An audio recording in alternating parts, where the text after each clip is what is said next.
Hi everybody, very welcome to Mentor and yet another video podcast. As always, I hope you're doing absolutely fantastic. Today on the video, guys, if you go out on flightradar 24 right now and take a screenshot, you'll see that there's loads and loads of aircraft still flying. Now, with the news from all of the major airlines out there that they're grounding a big part or even their entire fleet, what are these aircraft that are still flying? Stay tuned. 31016, 31 right, right on. Third land, 31 right. Delta 26. This video is brought to you in cooperation with Nord VPN, and Nord VPN has a really important message for you. They know that right now you might be, whether you want it or not, sitting from home, working from home. Now this means that this has turned out to what looks like a Christmas Eve for cyber criminals out there. There's been a huge upswing in phishing attempts, in malware being deployed into people's computers. So NordVPN has dedicated a part of their website to guide you on how you should stay safe online. This includes things like, considering to deploy separate Wi-Fi networks from where you are working with your work computer and where your kids are playing online games. It's things like making sure that you have security updates and that you're backing up your computer, that you're using the latest software on all the software you have on your computer, but also that you're very careful when you're opening work mails, right? Make sure that you check the email address, and if you're not sure that the email address, even if it looks like it's coming from a colleague, then send them a WhatsApp, ask if they've actually sent you an email before you open up any files. Now, another thing that you should be doing by now to secure your data and to make sure that it's encrypted is to use NordVPN, okay? If you are not used to working online, if you're not used to maybe shopping online, well, if you use NordVPN, you will have encrypted your card details, your passwords and everything like that already. So if you use this link here below, you'll get 70% off the normal fee of NordVPN. And if you sign up for a 3-year deal, right now they have a birthday deal in place where you'll be gifted another plan on top of that. So check it out. You'll also get 1 month completely for free if you use this link here below.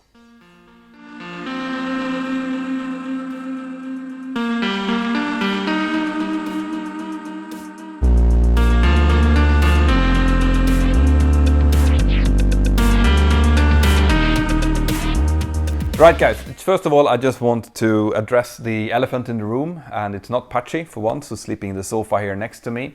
No, I'm obviously not in uniform. It actually makes me a little bit sad to get into uniform right now. It's been 2 weeks now on lockdown here in Catalonia, and I haven't flown for a month and a half almost now. So you're gonna have to live with me sitting in my t-shirt for this video.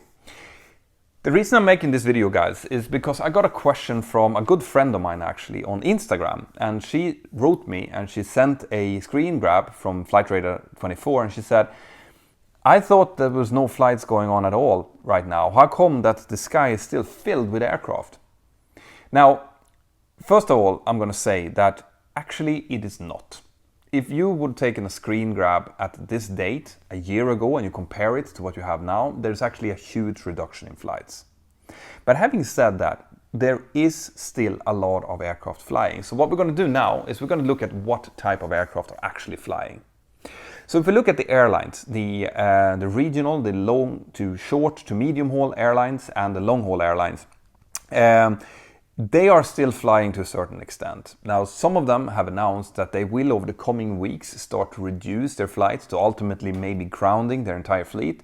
But what you have to understand is that an airline will continue to fly as long as it is economically viable to do so. The more that an airline can fly, the more they will keep their crew current, the more they will keep their aircraft current without having to do extra checks on their pilots, for example, or extra maintenance checks on their aircraft. So they will continue to fly. And remember, a lot of the flights that are flying right now were booked by passengers maybe 3-4 months ago. People have booked their Easter holidays, for example, way before. And if a flight is 80% booked, an airline will try to fly that flight no matter what, all right?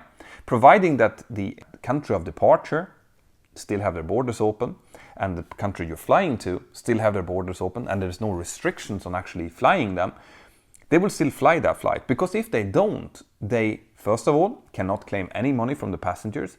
You know, the contract that the passengers had with the airline was that they would be flying on that date. If the passengers doesn't turn up to fly on that date, then that's up to the passenger. The airline have kept their part of the bargain.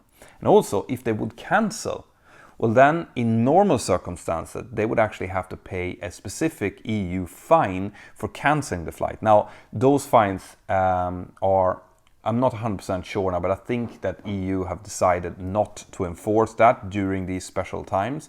But in any circumstances, if an airline see that it's more economically viable to fly the flight, they will do it.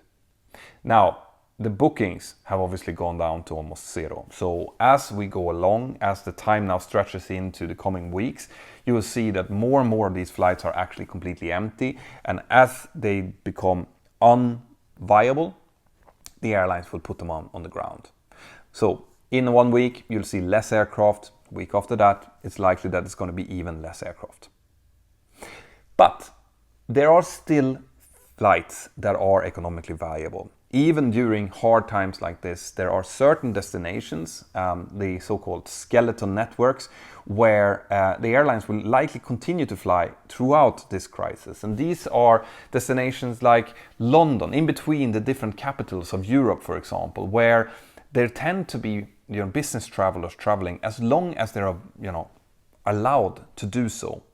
And these flights, the airlines will continue to fly. This is why they keep saying that they will go down to maybe 90% or 95%. Those extra percent are likely these main routes that they can still keep profitable, even if the normal travel demand, even if the normal kind of holiday makers have completely dried up. All right? Now, there is another type of flying that's going on as well, and this might surprise you a little bit more. So the airlines are acutely aware that this is a temporary crisis, that this crisis inevitably is going to stop at some point. But depending on how long that takes, the airlines might run into issues with the currency of its pilots and its aircraft.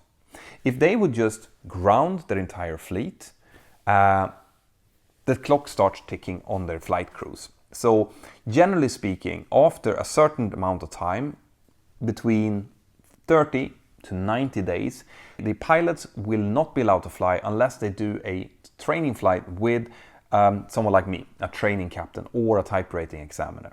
But if it goes more than 90 days, then by law, they have to go into a simulator to do 3 touchdowns, 3 takeoffs and landings, because you need to have at least 3 takeoffs and landings within 90 days.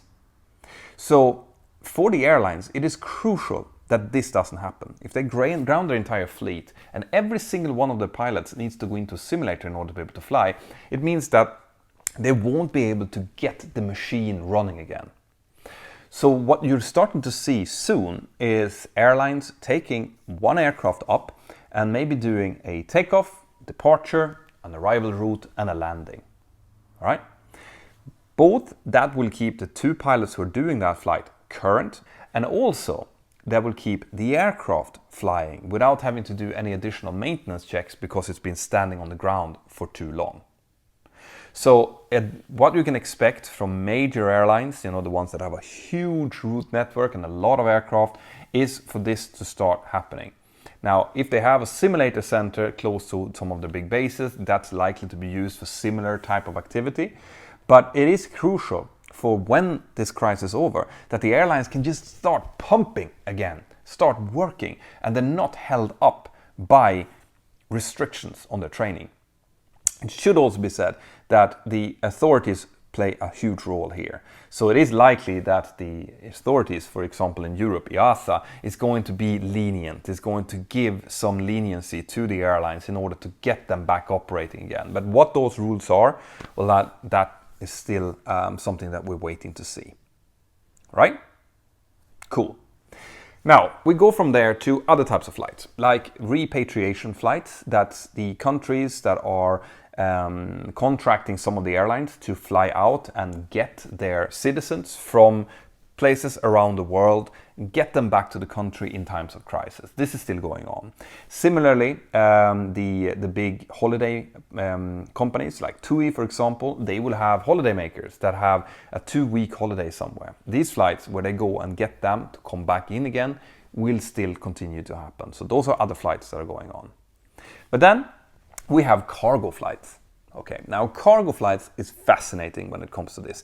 Cargo flights and passenger flights in a situation like this are very different from each other, where the passenger flights obviously is hugely impacted by the travel demand. The cargo flights, not so much. But what you might not be aware of is the fact that the cargo flight and the passenger flight sometimes is the same flight. So on a huge aircraft like a 777, for example, you can actually fill that up with passengers, take all of the luggage and still be able to fit a lot of freight in there. So during the last year or so, the freight business has gone through a bit of a rough time where the demand for air freight has stayed more or less the same, maybe even gone down a little bit as the economy started to kind of plateau a bit. But the available freighters have gone up. There's been more passenger traffic, which means that there's more potential for air freight. So you have less demand and more potential flight. All right. Now, what happened obviously when this crisis started unfolding in China was that all of the passenger flights going in and out of China suddenly stopped overnight. And with that, a lot of the freight capability disappeared overnight as well. Now, what this led to was that all of a sudden, there wasn't as much freight available as was needed. And when that happens, it means that the price of freight is going up. So where it used to cost around €1 per kilo to get something freighted by air, now it would have gone up to maybe €5 or €6 as an example. And when that happens, it means that there's now a potential market for freight, for airlines that have a combined freight and passenger fleet to just use their passenger aircraft completely empty in the top, but the rest used for freight. So this is something we're seeing right now. More passenger aircraft flown empty of passengers, but full of freight, and we can expect that to continue. Now, over long term, the freight business is very dependent on the overall shape of the economy. So if this goes into a global recession, then the amount of freight needed is going to go down as the industry slows down, and there will be less cargo flights. But for now, you can expect the cargo flights at least to continue to fly for the foreseeable future. All right? Then we come to private jets. Now, private jets is also fascinating because as this crisis started, you had two things happening. You had people being afraid of being among other people in groups, and you had a less amount of scheduled passenger traffic happening. So that meant that wealthy individuals that maybe didn't want to go out among people, they could ask or maybe use private jets. Same with companies that needed to fly in between specific cities that might not have as much passenger traffic going anymore, still wanted to do that. The only way to really do that was by using private jets. So we've seen a bit of an up kind of swing for private jet traffic over the last few months. That might continue. It depends a little bit about what the wealthy individuals out there decide to do and how the companies react to this. But it's likely, just as with cargo, that as the global economy starts slowing down, so will private jet flights. Okay? On top of that, we have general aviation. Now, general aviation, you can actually see which ones are general aviation if you go in on flightradar, the smaller aircraft. That's also very, very dependent on the overall economical state of the countries that you're flying in, because it's seen as a luxury. It's something that you do if you can afford it, and obviously if people are earning less money, they will have less. No, that's true. They will have less amount of money available to go out and fly private aircraft, smaller aircraft, general aviation, which is also extremely sad.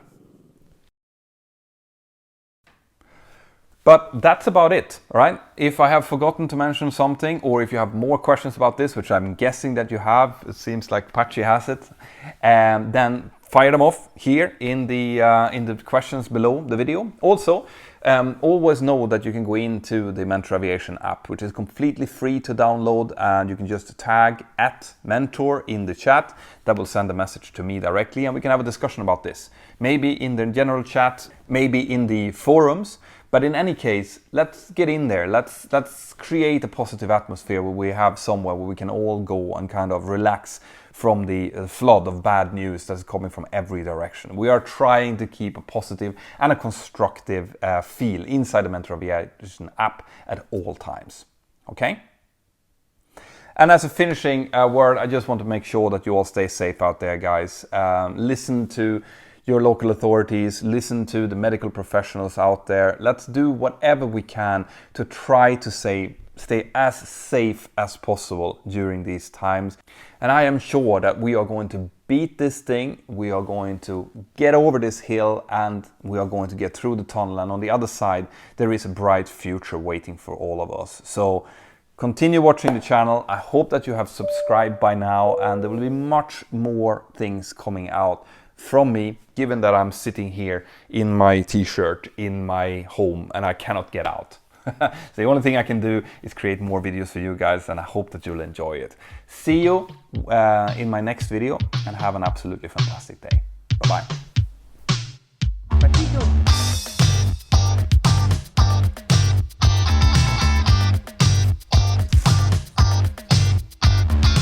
Right guys, I really hope that you liked that. If you want more content like that, more aviation content, well then check this out. I hope that you have subscribed to the channel and that you've highlighted the little notification bell. See you inside of the Mentor Aviation app, and have an absolutely fantastic day. Bye bye.